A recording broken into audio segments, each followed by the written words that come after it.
নমস্কার বন্ধুরা, আশা করি আপনারা সকলে ভালো আছেন। আমি একটা নতুন রেসিপি নিয়ে আজকে চলে এসেছি, যার নাম হলো সাদা পোলাও। পোলাওয়ের মধ্যে আমি যা যা দিয়েছি এবং যেমনভাবে রান্না করেছি সেটা আপনাদের সঙ্গে শেয়ার করলাম। আপনাদের ভালো লাগলে অবশ্যই আমাকে জানাবেন, লাইক, সাবস্ক্রাইব এবং কমেন্টে আমাকে করে জানাবেন। বেল আইকনটা টিপতে ভুলবেন না কিন্তু। চলুন রেসিপিটা শুরু করা যাক। আমি গ্যাসটাকে অন করে একটা প্রেসার কুকার বসিয়ে দিয়েছি। প্রেসার কুকারের মধ্যে আমি আন্দাজ মতন সাদা তেল দিয়ে দিয়েছিলাম। প্রেসার কুকারটা যখন গরম হয়ে গেছে তখন আমি সাদা তেলটা দিয়েছিলাম এবং তেলটাও গরম হতে দিয়েছি। তেলটা যখন গরম হয়ে গেছে তখন ওর মধ্যে আমি একটা তেজপাতা, বড় তেজপাতা 4 টুকরো করে দিয়ে দিয়েছি এবং তেজপাতাটাও যখন একটু ভাজা ভাজা হয়ে গেছে, একটু লালচে হয়ে গেছে, রং পাল্টে গেছে, তখন আমি একটা বড় শুকনো লঙ্কা 2 টুকরো করে দিয়ে দিয়েছি। তার সঙ্গে দিয়ে দিয়েছি গোটা গরম মশলা। গোটা গরম মশলার মধ্যে এলাচ, দারচিনি আর লবঙ্গ ছিল। এটাকে আমি একটু থেতো করে দিয়েছি, জানি ফোড়নটা ভালোভাবে ভাজা হয়ে যায় এবং ফোড়ন থেকে খুব সুন্দর সুগন্ধ চলে আসে। আপনারা দেখতেই পাচ্ছেন আমি একটু থেতো করে দিয়েছি, গোটা গোটা দেইনি। গোটা গোটা দিলে ভালো লাগে, কিন্তু আমার একটু থেতো করে দিতে বেশ ভালো লাগে। সুন্দর পোলাওয়ের সঙ্গে মিশেও যায় এবং গন্ধটাও খুব ভালো আসে। তো আমি ফোড়নগুলি দিয়ে ভালোভাবে খুন্তির সাহায্যে নাড়িয়ে ভেজে নিচ্ছি। ভালোভাবে এইভাবে আপনারা ভেজে নেবেন। যখন ফোড়ন থেকে একটা সুন্দর গন্ধ চলে আসবে তখন একটু নাড়াচাড়া করে একটা মাঝারি সাইজের পেঁয়াজ কুচি করে দিয়ে দিয়েছি আর সঙ্গে দিয়ে দিয়েছি 1 ইঞ্চির মতন আদা আর 4-5 কোয়া রসুন ভালো করে গ্রেট করে আমি দিয়ে দিয়েছি।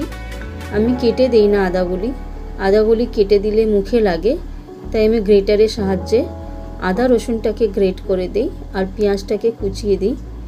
দিয়ে হাই ফ্লেমে কিছুক্ষণ আমি এইভাবে নাড়াচাড়া করে নিয়েছি। নাড়াচাড়া করে পেঁয়াজগুলি একটু ভালো করে ভেঙে ভেঙে দিয়েছি। দেওয়ার পরে গ্যাসটাকে আমি সিমে করে দিয়েছি। দিয়ে আমি গোবিন্দভোগ চাল ভালোভাবে ধুয়ে জল ঝরিয়ে শুকোতে রেখেছিলাম। শুকিয়ে গেছে। আর একটা বাটির মধ্যে আমি কাজু আর কিশমিশ জলের মধ্যে ভিজিয়ে রেখেছিলাম ধুয়ে। জল ঝরিয়ে কাজু কিশমিশটা দিয়ে দিয়েছি। 2টো গোটা কাঁচা লঙ্কা দিয়েছি, আন্দাজ মতন চিনি এবং স্বাদ মতন নুন। আপনারা যেরকম নুন মিষ্টি খেতে পছন্দ করেন সেইভাবে নুন মিষ্টির পরিমাণটা দিয়ে দেবেন। দেওয়ার পরে হাতার সাহায্যে আমি ভালো করে এটাকে মিশিয়ে নিলাম। এই মেশাবার সময় আপনারা ঘিও দিয়ে দিতে পারেন, কিন্তু আমি ঘিটা দেইনি, আমি ঘিটা পরে দিয়েছি। এইভাবে করে হাতার সাহায্যে চালটাকে ভালো করে মিশিয়ে নেবেন, যেইভাবে আমি মেশাচ্ছি। নুন, চিনি, কাজু কিশমিশ সব কিছু জানি মিশে যায় এবং মিশে যাওয়ার পরে এইটাকে 2-5 মিনিটের জন্য রেখে দেবেন। এবং ততক্ষণে আমার ফোড়নটা দেখুন ভাজা হয়ে গেছে, সব পেঁয়াজগুলি লালচে লালচে হয়ে গেছে। এবার 2 মিনিট পরে আমি সেই চালটাকে এর মধ্যে দিয়ে দিলাম। আরেকটা জিনিস দিয়েছিলাম, আপনাদেরকে দেখাতে স্কিপ করে গেছি।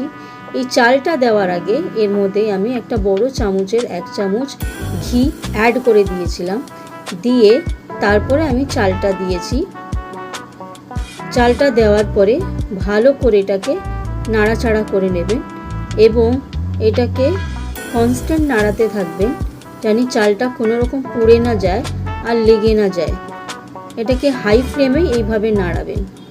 আমি যা গামলার মধ্যে যা চাল ছিল সব কাচিয়ে কুচিয়ে দিয়ে দিয়েছি। দিয়ে দেওয়ার পরে এটাকে এই 1 মিনিট পর পর ভালোভাবে নাড়াচ্ছি। আর সাবধানে নাড়াবেন, হাই ফ্লেমেই করবেন এটা, কারণ এটা হাই ফ্লেমেই করতে হবে। করে একটু পর পর নাড়িয়ে নাড়িয়ে আপনি দেখবেন চালটা কোনো রকম পুড়ে না যায় আর লেগে না যায়। যখন চালের রঙটা পাল্টে যাবে, একটু লালচে হয়ে যাবে এবং চাল থেকে একটা সুন্দর গন্ধ বেরিয়ে আসবে, তখন এর মধ্যে আপনি জল দেবেন। দেখুন আমার চালটা নাড়াতে নাড়াতে আপনাদেরকে দেখাচ্ছি কিভাবে হালকা লালচে ব্রাউন কালার হয়ে গেছে। এইভাবে করে একটু পরপর নাড়াচ্ছি আমি, বেশিক্ষণ আমি রাখছি না, একটু পরপর নাড়িয়েই যাচ্ছি, নাড়াচ্ছি আবার থামছি আবার নাড়াচ্ছি। এইভাবে করে আপনারাও করবেন, করে দেখবেন যখন চালটা পুরো ভাজা ভাজা হয়ে গেছে তখন প্রেসার কুকারটা আমি নামিয়ে দিয়েছিলাম।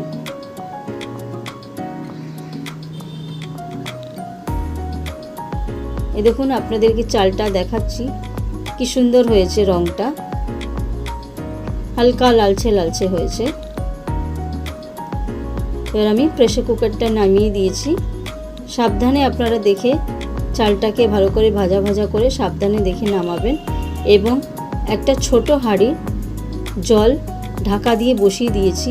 জলটা গরম হয়ে গেছে, ঢাকা সরিয়ে জলটাকে নামিয়ে এবার প্রেসার কুকারটাকে আবারও আমি গ্যাসের মধ্যে বসিয়ে দিয়েছি। বসিয়ে দিয়ে এবার ওই গরম জলটা আমি এর মধ্যে দিয়ে দেব। ঠান্ডা জল দেবেন না, ঠান্ডা জল দিলে পোলাওটা খুব একটা ভালো সেদ্ধ হয় না। সবসময় উমলি গরম জল করেই পোলাওয়ের মধ্যে দেবেন, তেলে পোলাওটা বেশ ভালো সেদ্ধ হয় এবং ঝরঝরাও থাকে। জলটা আপনারা আন্দাজ করে দেবেন, যতটা জল লাগবে যেরকমভাবে আপনারা খেতে চান। জলের পরিমাণ অ্যাকচুয়াল হলো যতটা চাল থাকবে আপনার প্রেসার কুকারে, চাল থেকে 1 ইঞ্চির মতন উঁচু জানি জল থাকে, ওটা আপনারা দেখে আন্দাজ মতন দেবেন। আমার দেখে মনে হলো জল একটু কম আছে, তাই আমি আলাদা করে জগ দিয়ে আর একটু নর্মাল জল মিশিয়ে দিয়েছি। তাতে কোনো অসুবিধা হবে না, কারণ জলটা তো আগেই ভালোই গরম ছিল, তাই অল্প হালকা নর্মাল জল মিশিয়ে দিলে কোনো অসুবিধা হয়নি। আমি আবারও 1/2 চামচের মতন ঘি দিয়ে দিলাম। প্রথমে আপনাদেরকে বলেছিলাম কি চালটা প্রেসার কুকারে দেওয়ার আগে 1 চামচ ঘি দিয়েছিলাম, এই বড় চামচের, এই চামচেরই আবার 1/2 চামচ ঘি দিয়ে দিলাম। দিয়ে ভালো করে মিশিয়ে নিলাম। মিশিয়ে নিয়ে আমি একটু নুনটা টেস্ট করে নেব।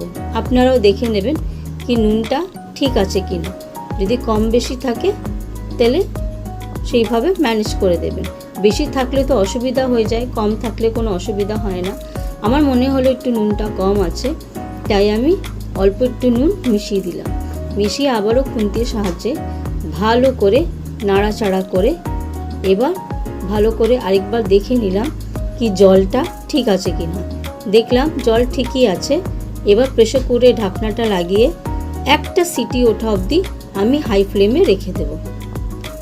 একটা সিটির বেশি একদমই করবেন না, একটা সিটির মধ্যে পোলাওটা পুরোপুরি হয়ে যায়। আমার কিছুক্ষণের মধ্যে একটা সিটি উঠে গেছে। যেই সিটিটা উঠে যাবে অমনি গ্যাসটাকে অফ করে দেবেন, অফ করে ওটাকে ভাপে রেখে দেবেন। আমিও তাই করেছিলাম, যেই সিটি উঠে গেছে আমি গ্যাসের ফ্লেমটা অফ করে ভাপে রেখে দিয়েছি। ভাপটা যখন পুরোপুরি বেরিয়ে যাবে তখন প্রেসার কুকারের ঢাকনাটা খুলবেন। দেখুন আমার ভাপটা একটু বাকি রয়েছে, তাই প্রেসার কুকারটা খুলছে না, তাই সিটিটা একটু টেনে দিলাম। এই দেখুন আপনাদেরকে দেখাচ্ছি কি সুন্দর লাগছে পোলাওটা প্রেসার কুকারের মধ্যে, এবং প্রত্যেকটা চাল সেদ্ধ হয়েছে, একদম ঝরঝরা হয়েছে এবং খেতেও খুব ভালো হয়েছে। এই দেখুন আপনাদেরকে হাত দিয়ে টিপে দেখাচ্ছি কি প্রত্যেকটা চাল কিভাবে সেদ্ধ হয়েছে। আপনারা এইভাবে অবশ্যই ট্রাই করবেন, ভালো লাগলে আমাকে জানাবেন। আর পোলাওয়ের সঙ্গে আমি চিকেন তন্দুরি করেছিলাম, চিকেন তন্দুরির সঙ্গে সার্ভ করেছি। চিকেন তন্দুরি রেসিপিটা জানতে হলে আমার চ্যানেলে গিয়ে দেখে নেবেন, আমার চ্যানেলের মধ্যে চিকেন তন্দুরি রেসিপিটা দেওয়া আছে। আজকের ভিডিওটা এই অবধি, দেখা হবে নেক্সট ভিডিওতে। Bye bye.